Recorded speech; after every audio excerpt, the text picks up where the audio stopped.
Alhamdulillahirabbil alamin wa bihi nasta'in ala umuri dunya waddin. Allahumma shalli wa sallim ala Muhammad wa ala alihi wa sahbihi wa barik wa sallim. Kaum muslimin di mana saja berada, kali ini kita akan membahas sebuah tema yang sangat hangat di Indonesia pada saat ini, yaitu toleransi sebagai buah dari moderasi beragama dalam bingkai Bhinneka Tunggal Ika. Islam satu-satunya sistem hidup moderat memiliki azas toleransi yang sangat tinggi tiada tanding. Hal ini dapat dipahami hanya apabila mempelajari Islam langsung dari sumber aslinya, yakni Al-Quran, sebagaimana yang disunnahkan oleh Rasulnya Muhammad SAW. Tetapi jika belajar Islam dari aliran-aliran yang ada, maka tidak akan ditemukan toleransi itu. Jangankan dengan orang di luar Islam, malah dengan sesama Muslim saja telah terjadi gontokan-gontokan yang sangat panjang. Pertentangan-pertentangan, bahkan perperangan, sampai pada pembunuhan-pembunuhan antar Muslim di dunia ini. Masyiral muslimin rahimakumullah. Oleh sebab itu, mari kita lihat bagaimana perspektif Al-Quran tentang toleransi. Pertama adalah toleransi sesama manusia. Islam punya konsep dalam Al-Quran surat 49 Al-Hujurat ayat 13. A'udzubillahi minasyaitonirrajim. Bismillahirrahmanirrahim. Ya ayyuhan nas, inna khalaqnakum min zakarin wa unsa. Wa ja'alnakum syu'uban wa qaba'ila lita'arafu. Inna akramakum indallahi atqakum. Innallaha alimun khabir. Wahai sekalian manusia, sesungguhnya kami menciptakan kalian dari laki-laki dan perempuan. Dan kami jadikan kalian bersuku-suku dan berbangsa-bangsa untuk bisa saling ta'aruf, saling memahami, saling mengerti, dan saling menghormati. Sesungguhnya manusia yang mulia di antara kamu adalah orang yang paling bertakwa di sisi Allah. Sesungguhnya Allah Maha mengetahui lagi Maha memberi kabar. Allah memerintahkan agar umat Islam berlaku adil kepada siapapun, seluruh makhluk, tidak hanya manusia di muka bumi ini. Di antaranya disebutkan dalam surat 5 Al-Maidah ayat ke-8. Ya ayyuhalladzina amanu kunu qawwamina lillahi syuhada'a bil qist. Wala yajrimannakum syana'anu qaumin ala alla ta'dilu. I'dilu huwa aqrabu littaqwa. Wattaqullah innallaha khabirum bima ta'malun. Wahai orang-orang yang beriman, jadilah kalian kaum penegak keadilan atas nama Allah. Jangan sampai kebencianmu pada satu kaum membuat kamu berlaku tidak adil. Berlaku adillah kalian, dan itu lebih dekat kepada ketakwaan. Bertakwalah kepada Allah. Sesungguhnya Allah Maha mengetahui segala apa yang kamu kerjakan.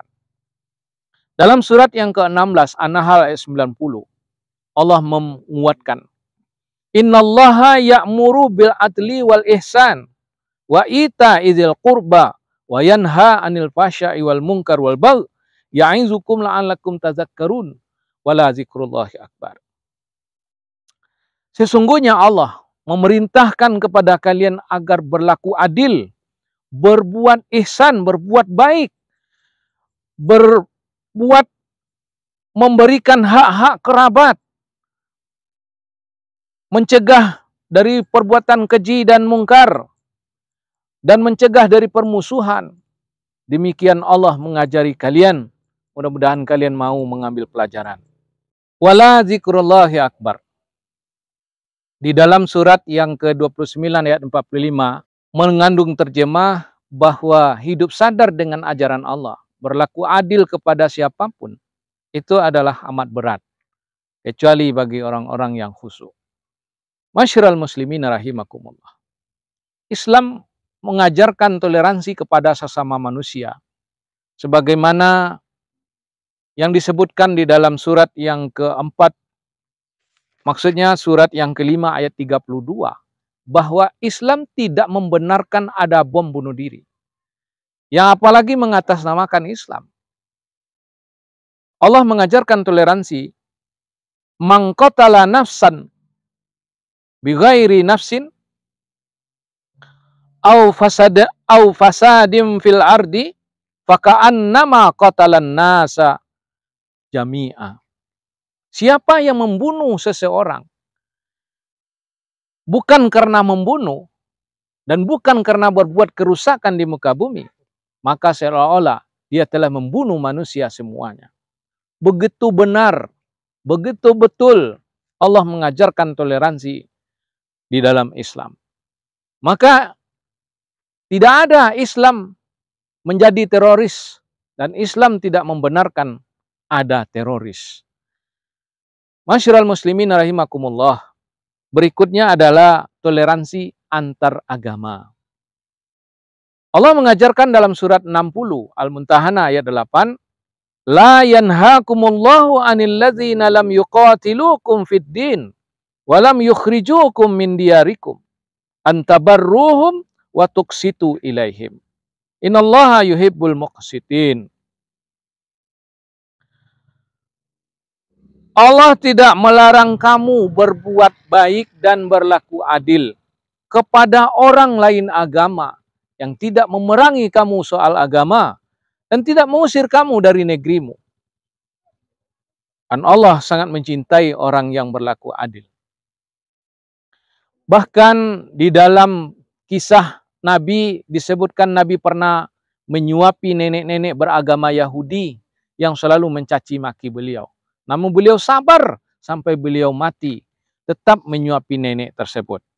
Dan Nabi Muhammad pernah juga berkata, siapa yang menyakiti kafir zimmi, berarti dia telah menyakiti Muhammad. Begitu Allah mengajarkan toleransi sesama manusia antar agama. Islam tidak membeda-bedakan manusia, tidak menghilangkan persahabatan, tidak memutuskan silaturahim, hanya karena berbeda agama. Masyiral muslimin rahimakumullah.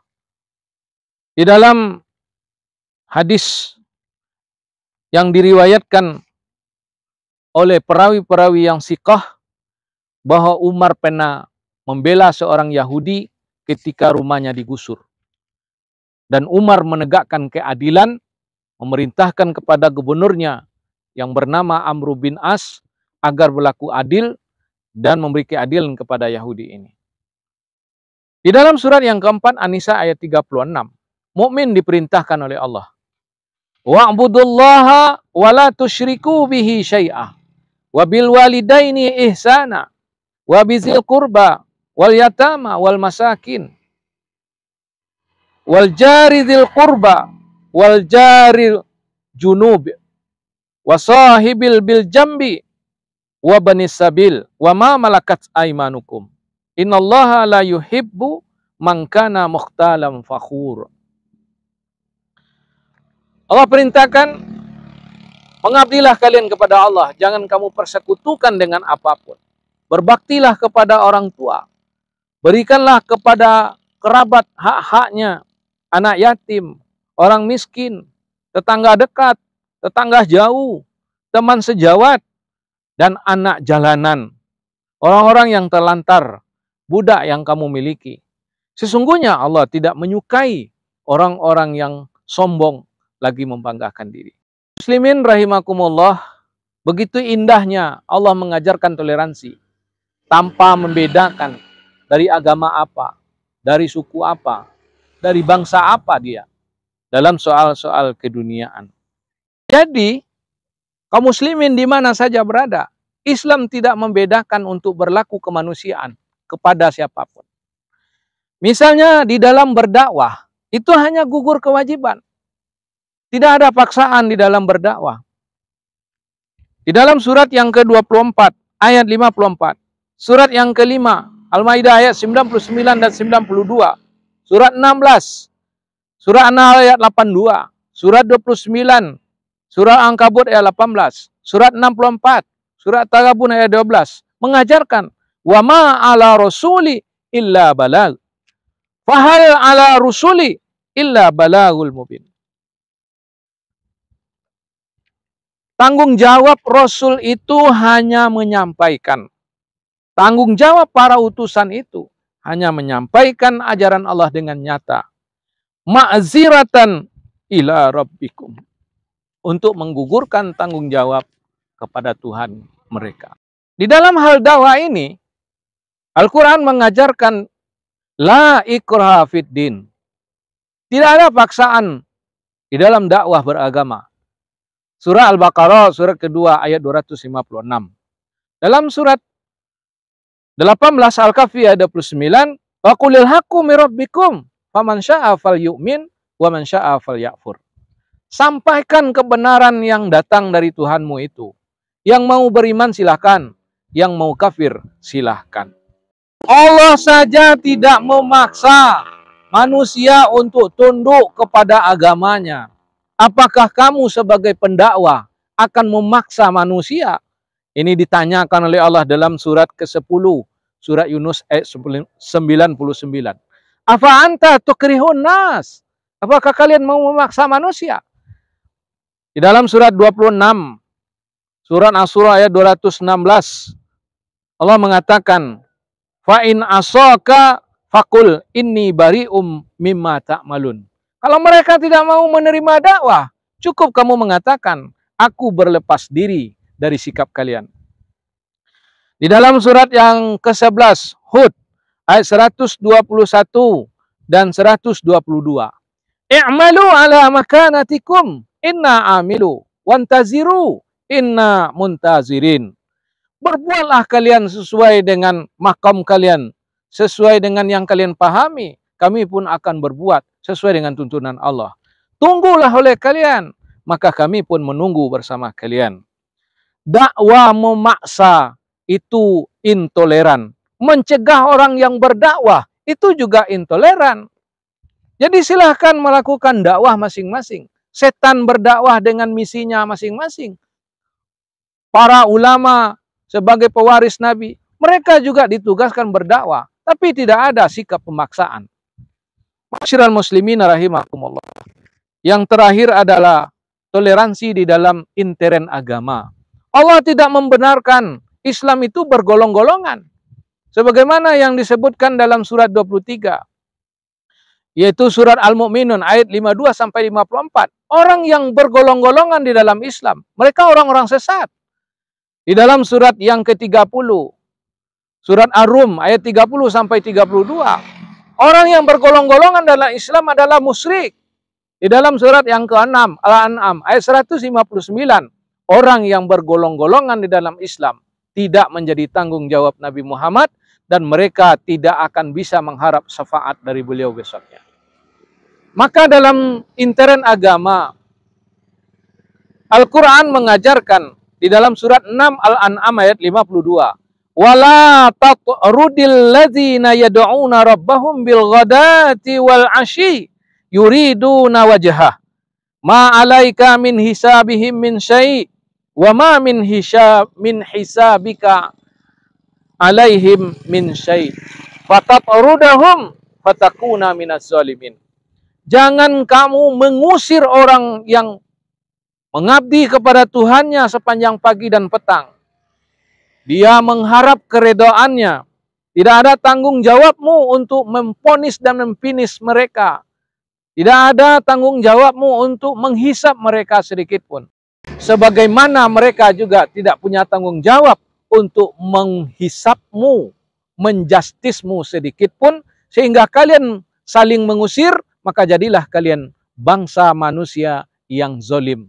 Zalim pada diri sendiri, zalim pada masyarakat sendiri, zalim pada bangsa sendiri. Moderasi beragama bukanlah berkolaborasi semua agama. Orang Islam harus mengikut tradisi orang Kristen, Hindu, Buddha, dan seterusnya. Sebaliknya mereka harus mengikuti tradisi Islam. Tidak begitu.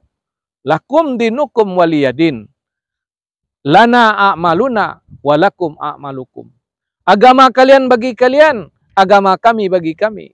Kami berbuat sesuai dengan yang kami pahami. Kalian silakan berbuat sesuai dengan kalian pahami. Di dalam intern agama juga begitu. Berbeda paham silakan. Tapi bermusuh-musuhan, caci maki, itu jelas haram. Fa'tabiru ya ulil albab la'allakum tattaqun.